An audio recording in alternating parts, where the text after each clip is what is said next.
Are you ready for what's hot? We talk about stories that have all of us talking. And we're joined today by Susie Falk of the Falk Group Public Relations and also professional spokesperson Ramon Candelaria.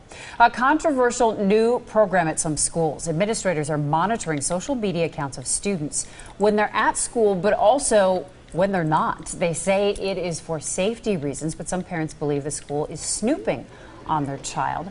Should this monitoring of social media happen? I mean, you've got administrators saying, look, if there's a threat made, if there's excessive bullying going on, we're going to be keyed into it. They use certain search words to pinpoint these posts. You know, I don't think they're snooping on our kids. I think they're protecting our kids. You know, they're not looking to find gossip or dig dirt into these kids' lives. What they're looking for are words like, I want to kill you, I'm bringing guns to school. You know, they've got their search words, as you point out.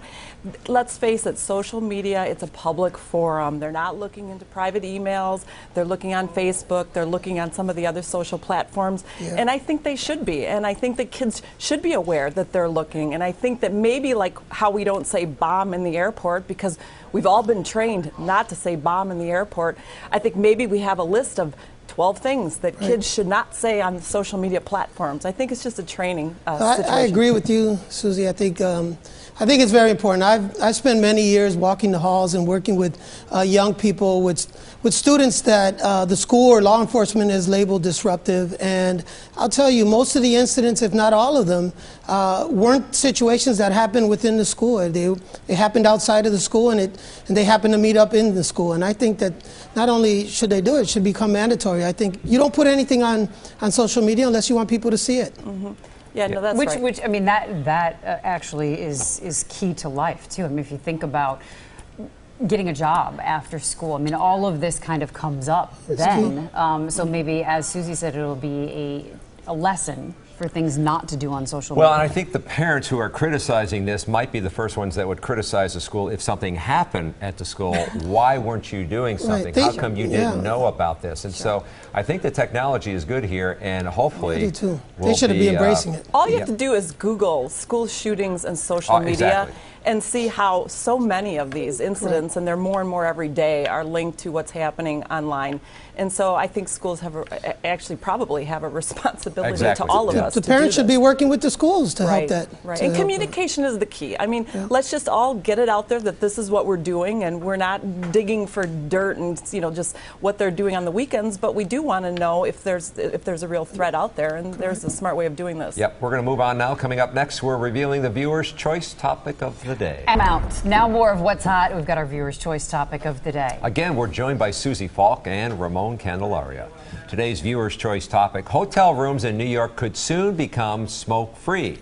State officials say the proposal is in line with the current focus on improving public health. Now, if passed, New York will join 4 other states that ban smoking in hotel rooms, including Wisconsin. So should hotels across the country be smoke-free? I guess I'm surprised by this. I thought most were already. I assumed they were, Yeah, absolutely. I think there's some places where we gather as a family or ourselves, especially in hotels. We pay for an environment. We pay for it to be clean, and hotels, it has to be.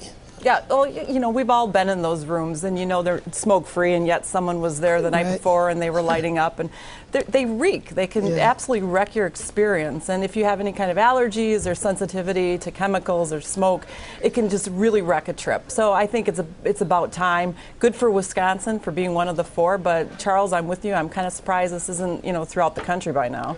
Yeah, I think I've been because so many restaurants are now doing it. Not every state, but almost. Yeah, and I know hotels have tried that. They got the smoke-free rooms and then the rooms that you can smoke in, but it's that one night when you're trying to get in and the only room they have left is the smoking room. Right, you just don't want to go. Well, what about the workers? I mean, that's not fair to the workers who have to go in and clean after someone's been having a party in their room and smoking up a storm. So it's a good thing for New York.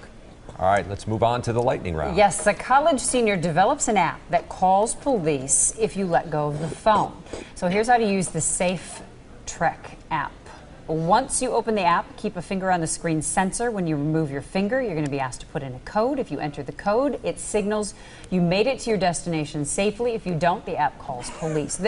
There is a variation of this under a different name out there. A lot of it is being pitched to college campuses. So I don't know how new this is, but this is a trend now that's being offered to students. And I think the idea, the concept makes sense, but I think this particular app has a lot of room for error. Yeah. The girl gets home, she's walking through campus, she's nervous, she's had a few beers, she puts her phone down, she forgets to enter her code, her battery dies. I mean, I think there's so many issues that could happen with this, and I think there are going to be a lot of false alarms and a lot of pissed off cops. There are other apps out there that if you take your finger off the sensor, you have, I think, 10 seconds before an alarm blares, and you have like 10 seconds to type in your code to deactivate it before police are summoned. So that is a reminder. I mean, you're going to get that loud alarm.